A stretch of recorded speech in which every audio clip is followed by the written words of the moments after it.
ये कहा जाता है कि ये जो याचिकाएं दाखिल हो रही हैं, चाहे वो ज्ञानवापी को लेकर, चाहे वो मथुरा को लेकर या किसी और मस्जिद को लेकर, वो सभी लोग अलग अलग दाखिल कर रहे हैं। लेकिन यहाँ पर काशी का जिक्र क्यों किया जाता है कि ये काशी अंगड़ाई है कि आप 2024 की तैयारी कर रहे हैं यहाँ से? देखिए, ऐसा नहीं है कि हम ये पहली बार कह रहे हैं।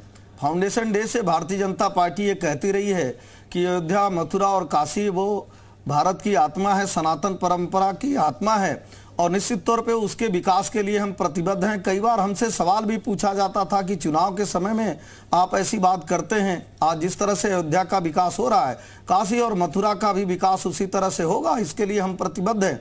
और मैं तो ये कहता हूँ, ये तो सभी लोग जानते हैं भाई कि काशी किसका है। काशी तो भगवान शिव की नगरी है, उसको मानना चाहिए। और जो नहीं मान रहे हैं थोड़े दिन के बाद मान जाएंगे, क्योंकि सारा मैटर कानून के दायरे में, संविधान के दायरे में कोर्ट में है और कोर्ट में सभी साक्ष्य उपस्थित कर दिए गए हैं कि किस तरह से वहां भगवान शिव का। एक तरफ आप लोग ये कहते हैं कि ये बीजेपी नहीं कर रही है, ये तो अलग अलग लोग याचिकाएं दाखिल कर रहे हैं, फिर यहाँ क्यों कहा जाता है कि 2024 की तैयारी है? जब आपकी कार्य समिति की बैठक होती है तो उसमें ये बात का जिक्र किया जाता है, तब तो माना जाएगा ना सर कि ये मुद्दे जानबूझकर आपकी तरफ से उठाए जा रहे हैं। विपक्ष तो बार बार कह रहा है कि मुद्दे जानबूझकर आप लोग उठा रहे हैं, तुष्टीकरण की राजनीति करना चाहते हैं, ध्रुवीकरण करना चाहते हैं 2024 के लिए आप लोग। देखिए, कई लोगों को काशी, मथुरा, अयोध्या के बगल से गुजरने में भय लगता था, उनकी सरकारें गिर जाती थी। भारतीय जनता पार्टी को ऐसा भय नहीं लगता है।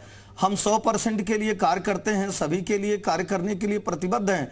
लेकिन अपने धर्म को भूल जाएं, अपनी संस्कृति को भूल जाएं, ऐसा नहीं होगा।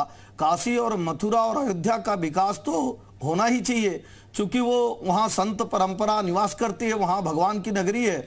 और पहले दिन फाउंडेशन डे से ही हमारा नारा था कि हम जब भी सत्ता में आएंगे, काशी, मथुरा और अयोध्या का एक भव्य विकास करेंगे और उसके प्रति प्रतिबद्ध हैं। और आप देखेंगे कि आज जिस तरह से लेके कई चीजों का विवाद हो रहा है और मदनी जैसे व्यक्ति जो समाजवादी पार्टी से निकलकर आकर इस तरह से बयान दे रहे हैं, आज देश और प्रदेश के लोग देख रहे हैं किस तरह से आप अराजकता फैलाने का कार्य कर रहे हैं। समय के हिसाब से आप कहते हैं कि हम संविधान को मानेंगे और संविधान को ये लोग नहीं मानते हैं, कानून को हाथ में ले रहे हैं। और जब आपकी बारी आती है, आप कहते हैं हम संविधान को मानेंगे ही नहीं, देश तो शरीयत से चलेगा, हम 3 तलाक अपने हिसाब से करेंगे और इस तरह से सुविधा से कानून को मानेंगे, सुविधा से शरीयत को मानेंगे।